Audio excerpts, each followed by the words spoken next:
Hello there, fight fans. My name is Hype McLeod, and welcome to the Champions of Time Kickstarter Control Center, presented by Go Fight Pal. For those of you who are just joining us, the Intergalactic Fight Club, or IFC, is a fast-paced card game produced by Go Fight Pal. It's for 1 to 2 players, ages 7 and up. Now, they've released other game editions before this, but their newest one is live right now on Kickstarter, and it's called Champions of Time. In the GFP universe, the past and the future battle it out in the present. If you took Street Fighter and pro wrestling and mixed them together with a keg of gunpowder and then lit it up, you would have the IFC. Champions of Time brings us 48 exciting fighters, plus 6 specialty cards and a whole lot of action. You'll have singles fights, duo fights, and trios action. Fans, stop what you're doing and text your friends and tell them they need to get in on this campaign. Go down to your local game store and tell them they need to get this game. Finally, you need to go over to your local Kickstarter and become a backer of Champions of Time. My name is Hype McLeod, and once you back this amazing campaign, I'll see you at the matches.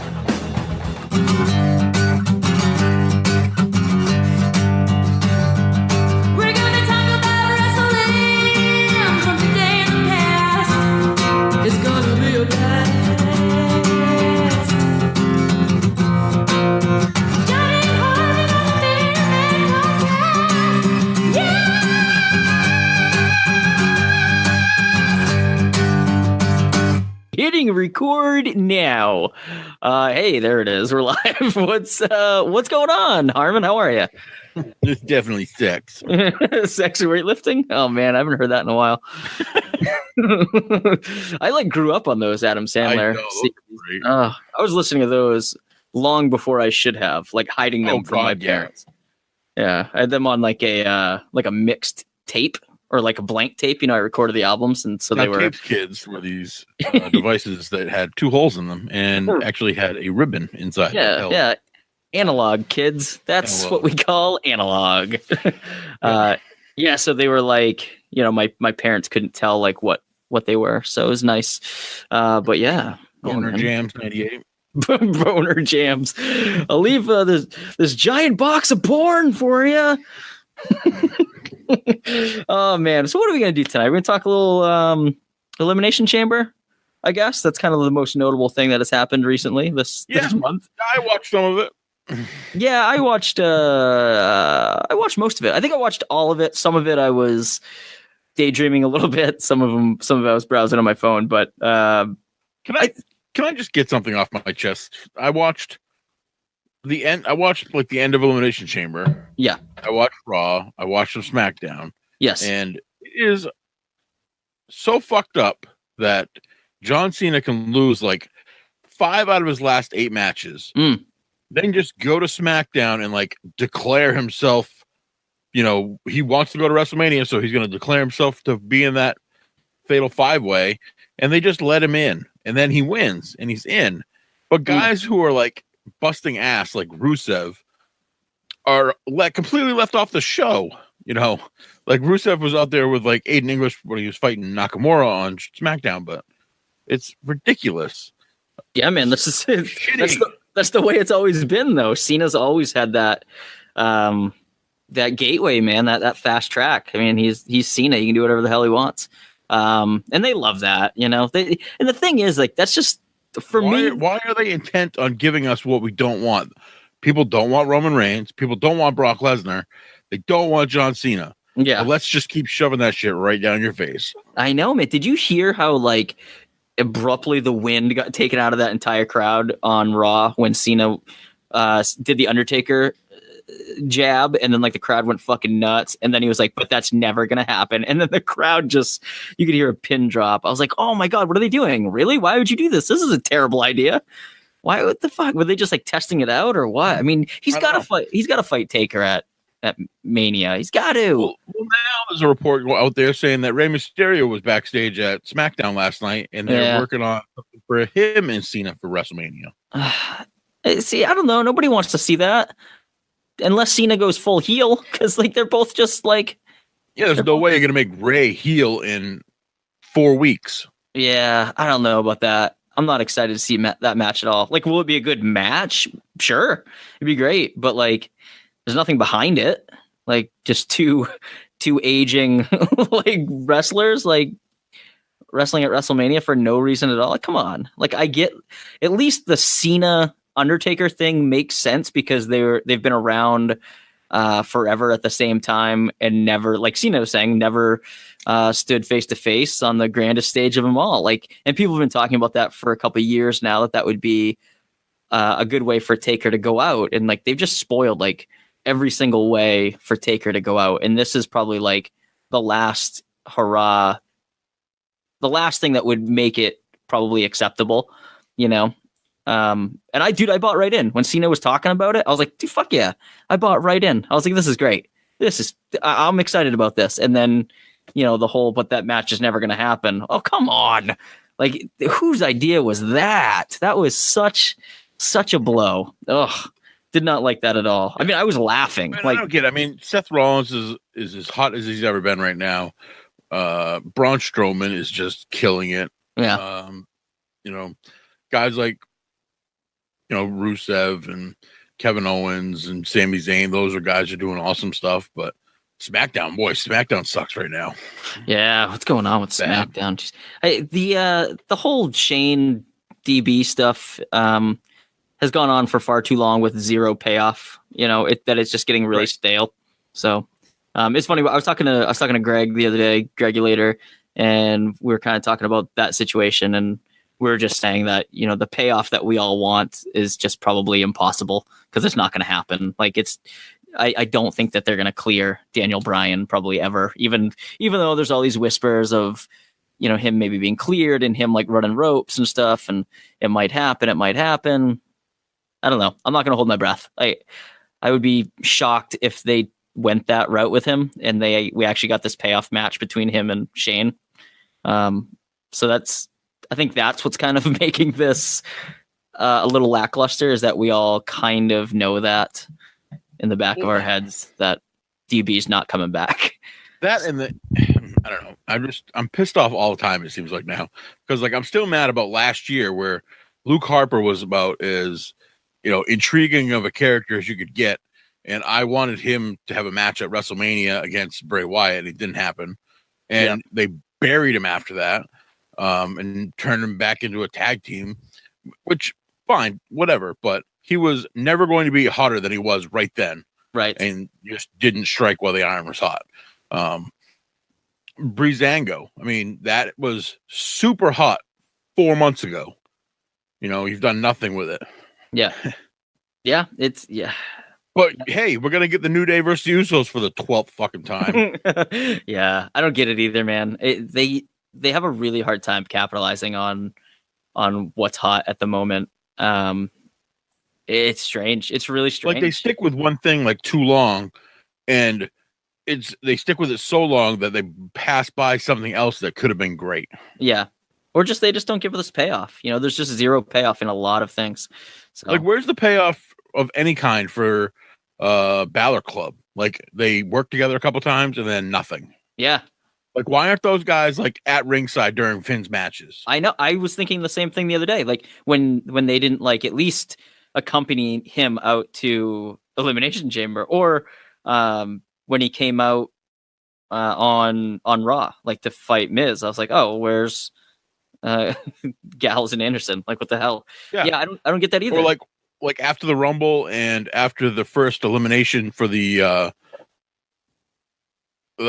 tournament they had for the Elimination Chamber, where Cena beat Finn for that too. You know, they could have started beating up on Cena, and they could have created a feud there for Cena for WrestleMania. I mean, yeah, God, their creative team is so goddamn shitty. I could build a better WrestleMania with 4 guys and a case of beer than it's true they could do all year long. It's true. I think that they're really having trouble deciding if they want to go full heel with Balor Club or not. I think they're trying to keep him this like tweener guy. I like that he's like smiling and being cocky right now, which is cool, but he's still leaning towards the babyface side of things. And you're talking Finn? Finn, yeah. Oh, yeah. He's he's way babyface. Yeah, like I just don't think that. You know who the best heel is right now? Who's that? It's got to be Tommaso Ciampa. That guy's evil. Yeah, straight up evil. Yeah, he's taking it to like another level too. He's like on social media doing this shit. I mean, he's insane. Right, and he looks like $1 million right now. Oh my god, he's so shredded right now. Yeah. So, but let's get into Elimination Chamber. Real quick, we'll do a quick episode tonight just because last week's was so long. But I want to say thank you to everybody who listened to last week's episode. We're getting some great numbers out of them. I know we don't really talk about numbers very much on the show because, I mean, we'd love it if we got 1 million hits, but we do it for fun, like we've always said. And but no, this episode's doing really, really well. So appreciate all the listens, appreciate all the shares, appreciate Kyle coming on and Jess helping out and stuff. So thanks everybody on that end. But yeah, Elimination Chamber. Talk a bit. Let's not go match by match. Let's just I didn't see the women's chamber match. Did you? I did, and I'll say a few things about it. I mean, it was the first women's Elimination Chamber match in history. I thought it was pretty good. I thought it was a pretty good match. They had some pretty good spots. Mickey James jumping off the pod was pretty cool. She got eliminated rather quickly though, too quickly, too quick for comfort for my liking. I was like, oh, okay, she's just eliminated. All right. I thought that she should have got a little bit more respect in that match. Sasha kind of turning on Bailey a little bit, but again, like you mentioned earlier, there's no payoff for that. There's no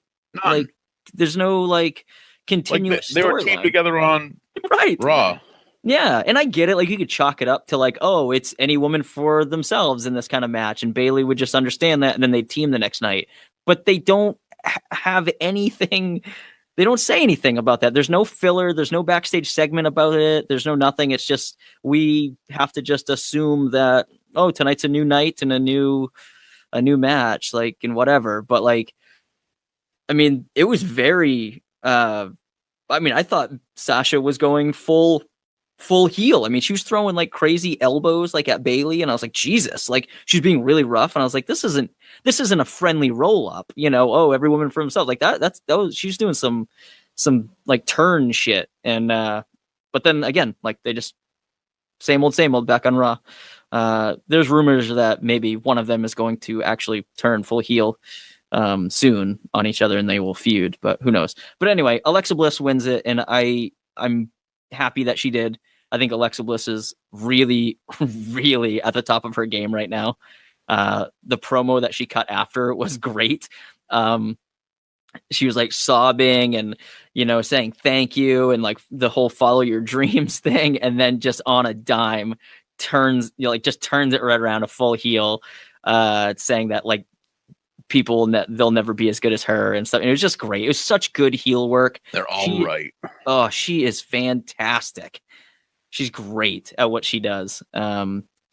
She's I'm so pumped that she's the champ. So that was pretty much the women's match in a nutshell. If you didn't see it, it was a really good match. And the fact that it lived up to the hype for being the first match of that kind for the women, I thought was really cool. And I like that they're doing that they're kind of giving the women's versions of the Rumble and Elimination Chamber, because these women can actually really, really go. These women can really wrestle. So it's cool. I don't know, man. What else was memorable besides on the undercard? I watched. I can't remember what I watched now. I watched the Chamber. The Bar versus Apollo and Titus was pretty forgettable. Nothing. Yeah, nothing I great. might have watched it. I can't remember. Yeah, I watched it, but again, I was just I was getting really bored with it. I mean, I don't know really what to say about Titus Worldwide. It just doesn't do anything for me. There's no real substance behind it. So, it was just kind of it seemed like a Monday Night Raw kind of match. So nothing to write home about. Did you see Nia versus Asuka, the women's title? Okay, that one I did see. That was pretty good. That was a pretty good match. Yeah. I liked it a lot. I don't know how this will be received, but I thought that, and I still think that Nia Jax should be the one to break Asuka's streak. I think it's believable. If we're going to talk about if we're gonna talk about believable, I mean, I'm not gonna believe Liv Morgan does it. Okay, right? And even as good as Alexa Bliss is, like I it's not that believable unless something shady happens that Alexa Bliss is going to out wrestle and beat Asuka, you know. But Nia Jax, I think I couldn't believe the Miz could out wrestle and beat Asuka. yeah, it's true. You are 100% correct on that. Whatever happened to, you know, letting like WWE letting like their monsters just be monsters, like in their division, like, and having them win matches. You know what I mean? Like they do the same thing with Braun.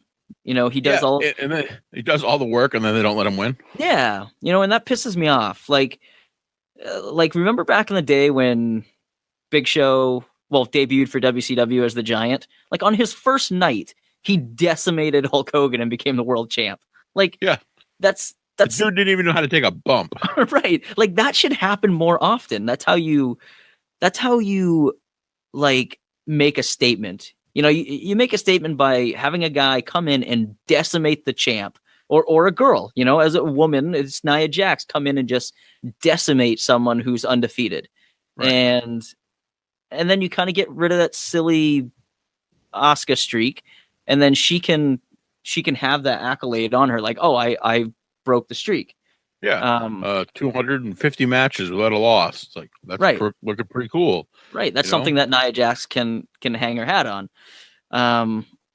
But then you don't. You get her like pummeling her on a Raw and like showing total dominance, but then they get in a match and she loses. And it's the same thing with Braun. Braun on Raw, he's like flipping tractor trailer trucks over and destroying sets, and then you get him in a match and he destroys everybody, but then he loses the match. And it's like, well, come on. Like we want to see the cash in. We want to see this lead to something. Again, like we were talking about earlier, no payoff at all, ever.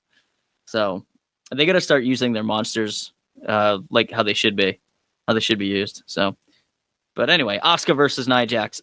All that being said, I thought it was a pretty good match, except for just the outcome. I thought it was just silly, but I thought it was a good match. Nia's gotten really, really good, I think, over the last year, like on the mic, in the ring. I think she's I think it was one of the more solid matches on the entire card. Yeah. I mean, it was good. Yeah, I don't remember anything like being bad about it. I'm being so eloquent. It was good. I mean, no, it was. I mean, I don't remember like there being any like botches or anything. Like there's nothing that like stood out that was bad about it. I thought it was like a really good, solid match. Like, and it definitely deserved to be on this card, even though, you know, it wasn't for a title. And I didn't realize that the stipulation was that if Nia won, then she would be in the title match. Yeah, I don't think anybody did. But I read that. I read that. I was like, oh shit, okay, that was the stipulation. Neat. But no, I didn't know that at the time. But even still, I found it to be a pretty important match. So, what else? God, what else happened on this card? Was there really anything else besides did you watch Bray versus Hardy? I've got some thoughts on both of these guys. Bray versus Hardy? Yeah. In a singles match? I listened to it, if that makes sense. I was driving and I had my phone on. I didn't watch it. I listened to it. Yeah, well, it's probably just as good as watching it. So, I don't know. I mean, it was a good match. Like both of these guys can work. I mean, they're not putting on like 5-star matches, but I mean, it was a good solid match. Listening to Matt Hardy's line is funny. Yes. So good. I had a lot to say about this match while it was going on Twitter. I was really live tweeting this bad boy. Yeah, I woke up the next day to like 50 something fucking notifications on Twitter. I was like, what is on? Yeah, I know. I was in rare form, but I had some witty tweets. I saw some of them. They're pretty good. Yeah. One thing I really took away from this is that both of these guys should be doing far better than what they are. Well, not them personally doing it. They should be getting pushed more. And we've spoke about it till like we're red in the face about Bray, about how misused he is. Like his win-loss percentage is laughable at this point. And the fans chanted, "We want beach balls." That's how much everybody cared about this match. Yeah. I mean, and first of all, fuck you, fans. I mean, if you can fucking pay a ticket to go there, fucking pay attention to the match. Like, don't be a bunch of assholes and toss around beach balls. It's fucking insulting. Yeah, get off your fucking phones for a second and watch the match. Right. Stop tweeting to your fucking cousin that, hey, look, I might be on TV. Right. Like, fucking pay attention. Behind that guy. Yeah. You know? I went to a show in Boston, and the kid next to me did not lift his head up from his phone the entire time. He was like playing a game the whole time. I'm like, wow, you paid like $50 for this seat. Yeah. To play your fucking phone the whole time?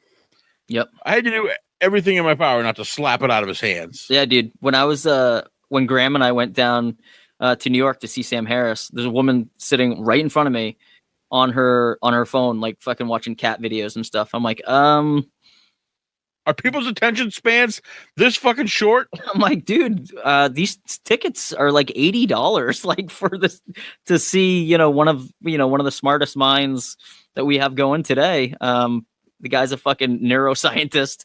Can you just put your phone away for 2 seconds to not watch some cat videos on fucking Instagram? Like, what the fuck's your problem? But anyway, I digress. What's going on here? Well, okay, so Bray and Hardy, dude, both of these characters are amazing, like so good. I'll say this, they've done a really great job, I think, with Hardy's entrance. Like, his music is really great. Yeah, it is. He's fantastic. Stuff. Yeah, that's great. Like, why isn't he like in the heavyweight title picture or like closing the show? Like, if this was fucking 1995, this would be like Undertaker versus Mankind or whatever. Like, right. This is that kind of match. Both of these larger than life characters. They just need decent storytelling, and they haven't. First of all, they shouldn't even be fighting each other right now at all.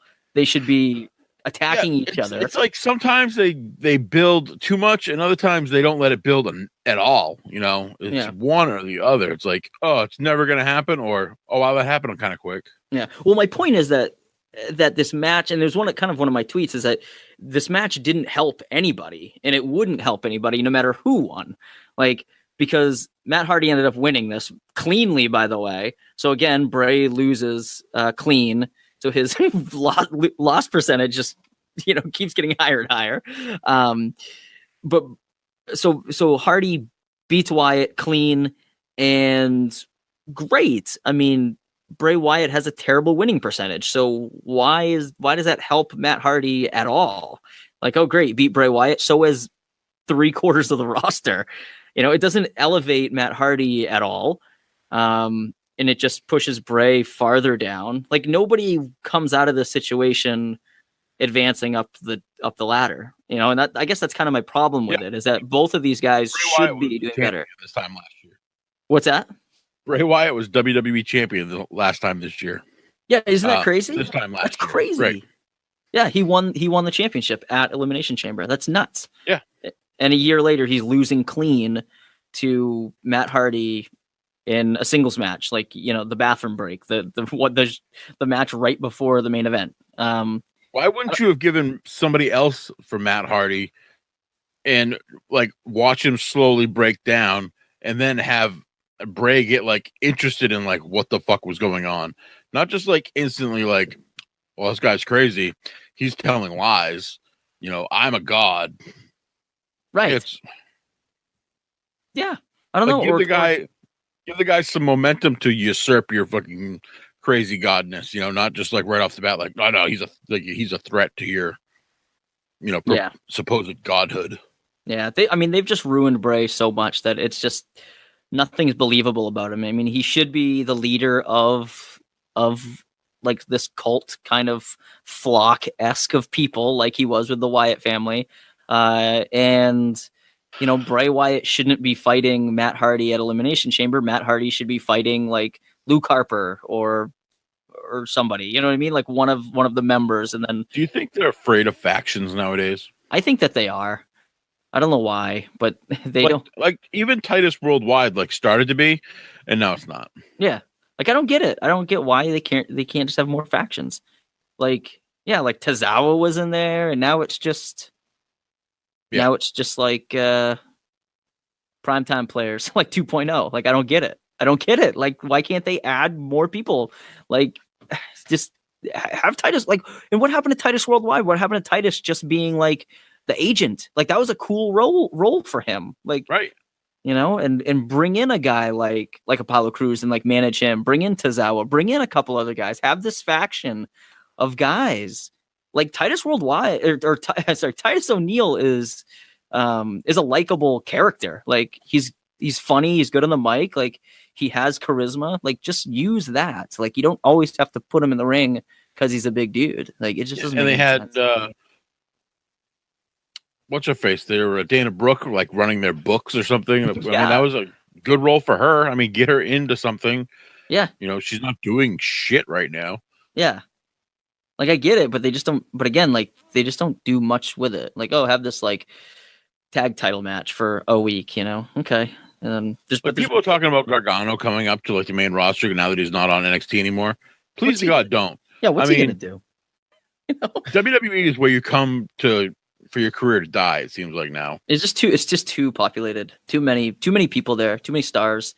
Like, what's Gargano gonna do there? He's gonna show up and you're gonna throw him on 205 Live. Yeah, you're gonna throw him in the mix with, Roman and Finn and Seth, like and Cena. Like, what's he gonna do up there? He's just gonna get lost. As much as I love Gargano, but it's just like, what's he gonna do? I mean, I think they've lost Finn almost. I mean, they could very well could have.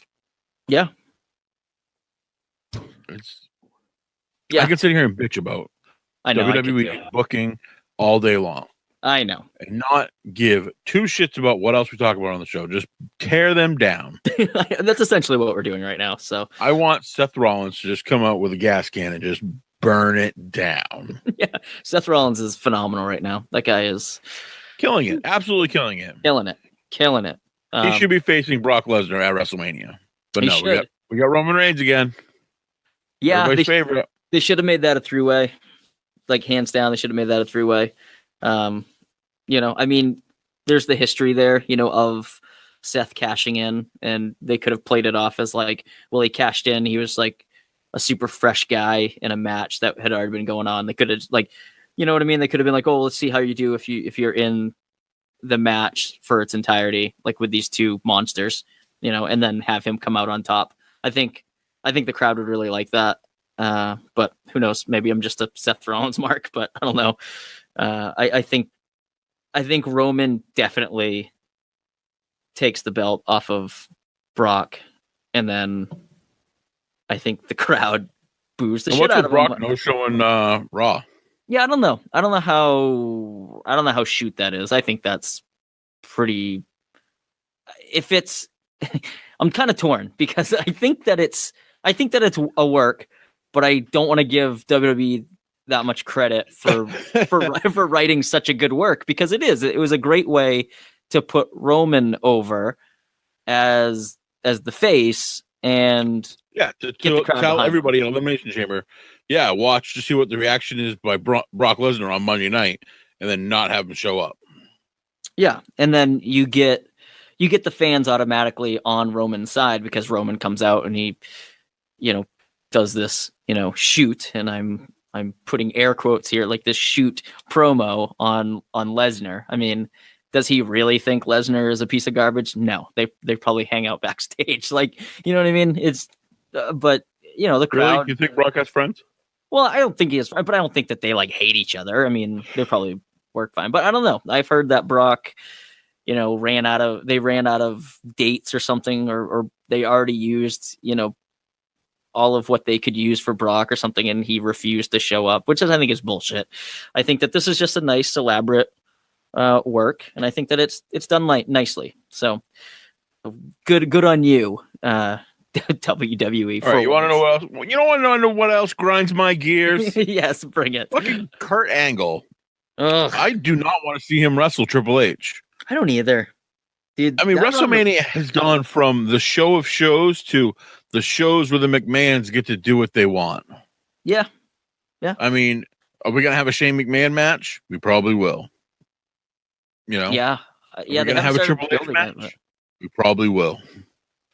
I mean, you could just pick, who's going to have a match and who isn't. without even putting a story together. Mm-hmm. It's dumb. It's dumb. What did you think of the Ronda Rousey segment? Fucking dumb. Dumb. I do think Stephanie slapped the shit out of her, though. Yeah, that was a good shot. Holy shit. I found it extremely cringeworthy, though. Man, it's bad. Ronda is really bad on the mic. I think this is. I get it. Like, don't get me wrong. I get it. You got to cash in while her popularity is still high. I get that. But you mean like 2 years ago? Well, yeah, but I mean, still, it hasn't quite fizzled out yet. But man, she's really bad on the mic. I have no idea how well she's progressing, like in the ring, but man, she's really hard to listen to on the mic. She looked really nervous in front of that many people. I mean, it's two different things, man. Performing athletically in front of a large crowd where you can tune that out, and then having to talk into a microphone and hear your own voice and hear the chatter. I mean, those are just two vastly different things, and it really doesn't look like she can do that well, like at all right now. So no, her stuff looks pretty scripted. Yeah, but I mean, they got to do something about that. They got to really do something about that. Like they got to give her to Heyman or something. Like something. She's got to have a mouthpiece. She can't just become a superstar right now and have to be put on the mic week after week. It's going to be really, really bad. Give her Carmella. Yeah. They'd fit. Carmella has become pretty good lately. Yeah. Like mic wise. Man, her stuff she was doing with the New Day was hilarious. Yeah. I don't have a problem with Carmella at all. I wonder when she's going to cash this bad boy in. Yeah. That thing's going to start growing legs and walk away here if she doesn't. It's going to be Mania, right? They got to be waiting until Mania. Yeah, I guess so. And you've waited this long. Why not? Yeah, but might as well. Yeah, the whole Ronda segment I thought was weird too with Kurt. Like that just seemed really forced and really weird that Kurt would be saying all that stuff. Like, why would he be saying that? It was dumb. I mean, it was really silly. I don't mean to keep beating that, but it's dumb. Yeah. Dumb. And then she throws Triple H through the table. So I mean, whatever, cool spot, but it's great. You said you were gonna get her, and now we own the bitch. Yeah, like why would he say that? Like, come on, it just doesn't make any sense. So it's very clear that it's gonna be like Angle and Ronda versus Triple H and Steph. And then Triple H like brains him out of the ring, like just punches him in the face, and Kurt's like whistling Dixie, like looking up into the fucking rafters. What a fucking dope. Yeah, it's so weird. It's so weird. What a weird segment. And then so then the main event. I thought the main event it would be really better good. if like Bill Goldberg had come out and been like, "Hey Ronda, don't trust them. Last year they told me this." Ha ha ha. Yeah, hey, that took some kind of some effort there, some creativity. Sure. I'm not good with Kurt really doing anything right now. He messes up his lines all the time. He's just so out of it. Yeah, he is not the Kurt Angle that had a run in the WWE beforehand. He is broken and drug abused Kurt Angle, and his mind is not all there anymore. No, he said WrestleMania 21 at first. Yeah. Ugh, so weird. But anyway, main event I thought was good. There was a lot of cool spots, a lot of cool moments. Finn in blue, I thought was rad. It definitely got a better reaction than Blue Tista. I see there was already memes with like the Joker. It's like Finn shows up in blue and everybody loves it. Batista shows up in blue and everybody loses their minds. Yeah. The internet's pretty creative sometimes. I loved Braun climbing the cage. It was great. He's so athletic. So athletic. Yeah, he's a freak. Yeah. Just an absolute genetic freak. Yeah. And like you said earlier, he does all the dirty work. He does all the work. He puts in, he kills everybody in the match, except, again, he just doesn't win. So He eliminates every single person and then still loses the match to the big dog. Speaking of the big dog, how many nicknames can the announce team rattle off in the course of this match? I mean, oh my God, it was insane. Yeah, it was filler time. It was who can get the most nicknames into a match. It was like a game they could play. Yeah, between Graves and Cole, holy shit! It's like they had a bet on who could say the most nicknames in a match. Yeah, or like I feel like you would lose points if you used their real name. Like, so instead of even saying like Finn Balor, they're up there at the booth. Every time someone used a real name, had to do a shot. Right? Yeah, that's actually probably what it was. Because like they wouldn't even use nicknames; they would just use like superlatives. They would just be like, "Oh, a drop kick by the leader of the Balor Club." Okay, well, just say Finn Balor. Like, it's okay. Yeah. The Architect, the Big Dog, the Monster Among Men, and the Miz. They wouldn't even like say the Miz. They'd be like, the A-lister, the leader of the Miztourage. Oh, gee, it's the Miz. Like, stop, guys. Big Match John. Yeah, we get it. Big Match John, Cole. We get it. You're sad that JBL isn't saying this, so you got to say it. Big Match John. But anyway, the match I thought was really good. The in-ring action was pretty phenomenal. I like this setup of the chamber too. The pods looked good. Yeah, they did look good. I mean, like in years past when they had like those half circle pods, those things looked pretty shitty. Yep, sure did. This one looked really good. Yep, I agree. It had like that second story to it almost. They didn't have in the other pods. It was pretty. It was pretty sturdy up there. It seemed pretty like they had those plexiglass panels above each pod too, so you got a clear view and didn't have to look through chains and stuff. Yeah. I was really interested to see how they were going, like the order of elimination in this, because everybody in there is like such a superstar. Like, right. I could get like the Miz being eliminated first, but I still like wasn't happy about it. I was like, oh, the Miz should go far in this, but then like who else are you gonna have? Like Seth was on fire. Finn is like such a crowd favorite. Braun, they're pushing to the moon. Cena is just like the crafty vet that kicks out of everything. And then Roman is kind of like Cena 2.0. So it's like you had all their stars, their top guys in this match. It was really interesting to see the order that they went. And if I'm remembering correctly, it went Miz, Cena, maybe Rollins, Finn. Well, right? Rollins, Finn, Braun. And Miz started the show, I think, right? Right, but I'm saying eliminated though. Like Miz was done. He got eliminated first, and then I think it was, and then I think Cena. I feel like Cena got eliminated like early, and I was like, "Oh, holy shit!" I was like, "Shit, man, John Cena just got eliminated. That's something you don't see every day."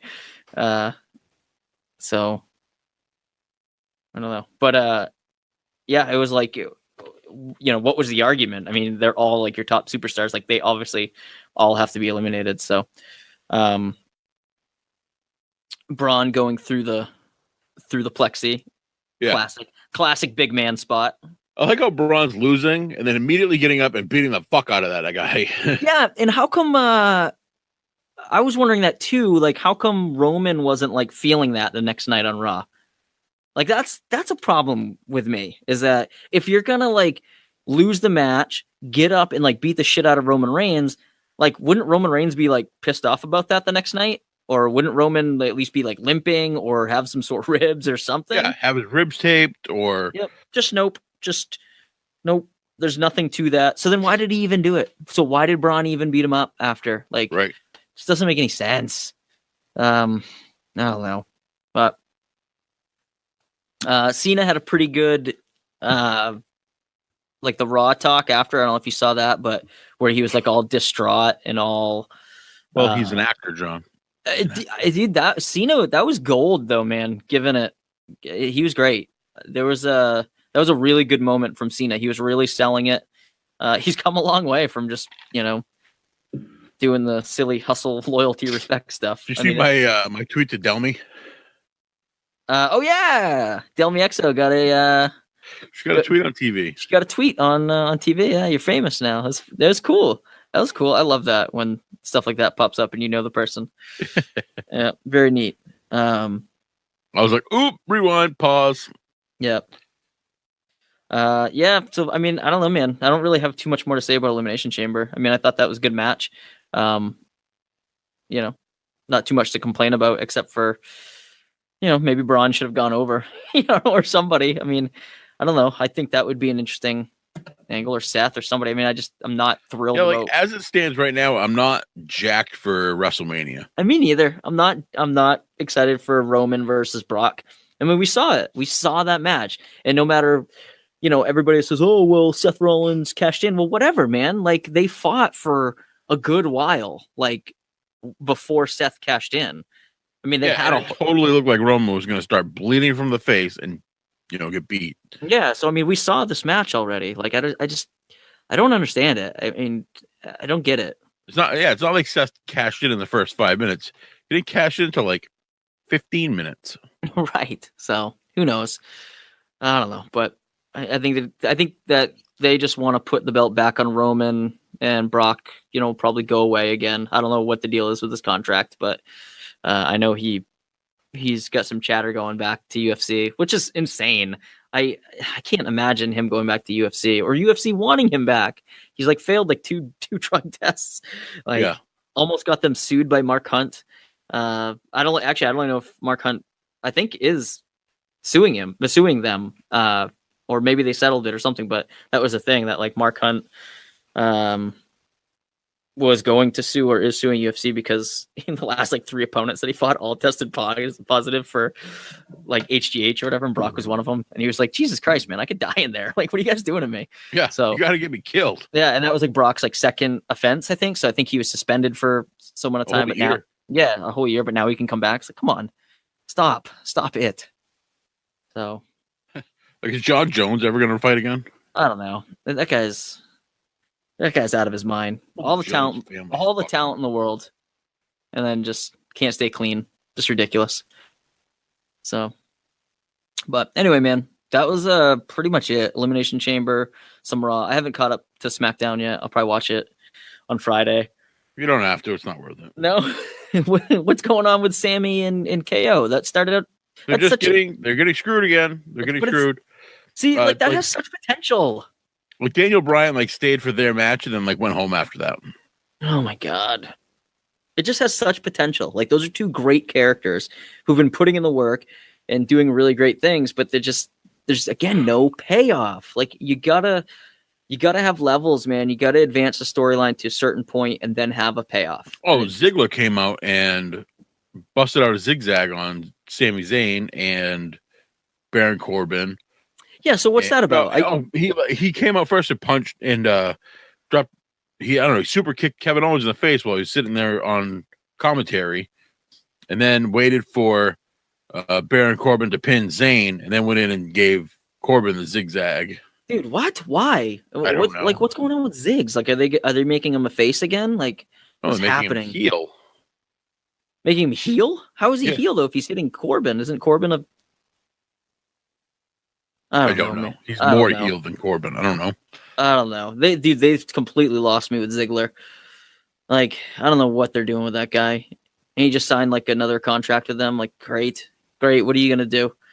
Yep. Be mid-level gatekeeper, and that guy needs to go away. I don't want John Cena to be 17-time champion. He will. I want him to be, Intercontinental champion like once in his life. How's that sound? Yeah. He was how many times has he been U.S. champ? Never once has he been Intercontinental champion. Why? Because Intercontinental champion is the worker's belt. You have to be somebody that is, that's going to be there every day, Yeah. And The Miz is that guy. That's why he's probably going to go down as one of the greatest Intercontinental champions of all time. Yeah. If not the. I mean, it's pretty much up between him and Jericho. I think those two are the best, hands down. I don't think Cena was ever better than when he was the U.S. champ. Like, that was like his bread and butter, man. He carried that thing really well, and the open challenge I thought was really cool. He was having exciting matches every week. Yeah, he's putting, he wasn't like putting over guys, but he was giving guys like a lot of exposure. Like he was giving them a good rub, Yeah, definitely giving him a good rub. Like I remember like Stardust like had a great match. Like just doing cool Cesaro stuff. did. Yeah. And then it was a nice catalyst for like when KO came up, to do that. That was really cool. I just don't know why they just don't do more things like that. 2015 John Cena was the best John Cena ever. Yeah, he had a great year. Great year. And I get it. I get it. He's older. He wants to get out. I'm assuming maybe go to a part-time thing, do the acting thing. It's great. Good for him. Then go do that. But like, I don't know. It's such a weird thing. Like you said at the top of the show, like him just inserting himself into matches and just I don't hate the idea of a part-time wrestler. No. Like I'm okay with it, but not part-time where like Lesnar only does 20 shows a year, and half of them are house shows. Right. It's stupid. I don't get it, man. I really don't get it. But, I mean, I can see like if a feud cools off, keep the guy off TV for a couple weeks, keep those two guys off TV for a couple weeks, and then have them come back into something else. But they don't. They play the same bullshit every week. Like, oh, we're gonna get The Miz versus whoever for the Intercontinental Championship. So tonight we're gonna have them in a tag team match. Right? That stuff kills me. Yeah, I don't get it. But when you see the guys who are going to be facing each other in the pay-per-view, they've already fought every week going up to that. Who gives a shit? Yeah, exactly. Like Bray and Hardy have fought like so many times that I was just like, oh, this is a Monday Night Raw match. Great. Yeah. So I don't know. Hopefully the road to WrestleMania gets a little more interesting because, like you said, man, I'm not excited about it so far at all. Not pumped about Roman versus Brock at all. I think it's cool that Seth, is kind of in the IC title picture. I think that's a good spot for him if he's not in the world title picture, then or the Universal title picture. Right. The IC would be a good spot for him. But I don't know. They gotta start doing some stuff. I think Ray somewhere would be great, just not against Cena. So,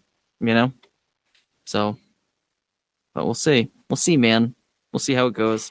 Anyway, are you done talking about this? Because I kind of am. I am, yeah. We've done a nice bitch fest. So sorry, anybody that is still listening and just hearing us bitch. Anyway, if you agree with us, call the hotline. I don't know the number. That hotline is 929-260-3099. Yeah, give us a call. Tell us if you agree, disagree. Tell us to just shut up and stop our bitching. Yeah, are we a couple of whiny cunts, or are we telling you the truth here? We very well may be. Anyway, where are you on social media, Harmon? Where can people find you? The dungeon most of the time. At Harmon316. Excellent. We are at Main Event Pod on Facebook, Instagram, and Twitter. I'm at Johnny Fashion on Twitter. Let's see, we're on a bunch of places now, man. We're on Podbean, iTunes, Stitcher, Google Play, TuneIn Radio. Still waiting on that Spotify approval, though. Those fuckers. Come on, Spotify. Get with it. Approve that shit. We got a Teespring store. It's pinned to the top of our Facebook and Twitters. Just check us out there. I'm guessing you haven't been in there in a while. In the Teespring? Yeah. I have not. Yeah. I may have added a few things. Did you? Like Would you flags? Added some flags? Very nice. When did you do that? I wasn't too long ago. I don't know. I got bored one day. There you go. It must have been fairly recently because I was in there not too long ago. Would you like a Main Event wall tapestry? Oh my goodness. That sounds amazing. I want one. I'm looking at you, Alex. Come on, Alex. Come on, Back Row Mafia. You know you want to hold that up at the next Limitless show. I want to see Ross with a flag around his neck. Yeah. Like Ross with the flag around his neck and Alex with the strong style flag around his. I mean, come on, guys. We're all family here. Kevin, you, huh? Come Kevin, on, buddy. Wall tapestry. I think we're selling to a very like direct crowd here. I'm selling to 3 people individually. But anybody else, if you guys would like something, go to our Teespring store. Hoodies, t-shirts, stickers, little kid shirts, and apparently now flags, thanks to Harmon. Yeah. Nice, well done. And speaking of Strong Style Brand, go to strongstylebrand.com/main event pod, enter code main event pod at the checkout, and you'll get 10% off your whole purchase. Thanks to us. You're welcome. Wow. You're welcome. But thank you, because then it does a little bit of that does get kicked back to us. So we thank you. That's about it. Want to give a shout out to Follow the Fox. You guys know the drill. Jack Swagger here? Is that Jack Swagger on the other end of this? No, that's just you mixing a drink. That was just my drink. That was swag bags. That was the best interview. He's just clanging some ice together over there, eating a bag of chips. Some chips. Amazing. Friggin' swagger. I love it. Follow the Fox. They're band out of Denver, Colorado. They do our music, intro and outros. Dylan and Sarah. Give them a hello. Go follow them on Facebook and Instagram at Follow the Fox Band. You can go to their website, followthefoxband.com. Tell them we sent you. Dylan and Sarah. Say hello to them. Check them out on Instagram. Sarah can do handstands. She can do handstands, and she's quite the singer. Yep. So that's about it, man. That's it. Harmon, as always, brother, thank you for joining me and having a bitch fest about WWE specifically. I know. It's fun. It's fun. It's fun to let it all out. Yeah. So, but feel good. Cool. Feel good, cool, man. Good. Yeah, I feel like I'm Ciampa over here in the dark, like bitching about everything. Like, no, it's bad. I feel like I just got out of therapy. That's good. Yeah. So awesome. Listeners at home, thank you guys for listening. We will catch you later. Talking about wrestling from the day in the past. It's gonna be a blast. Jonny and Harmon are the Main Event Podcast.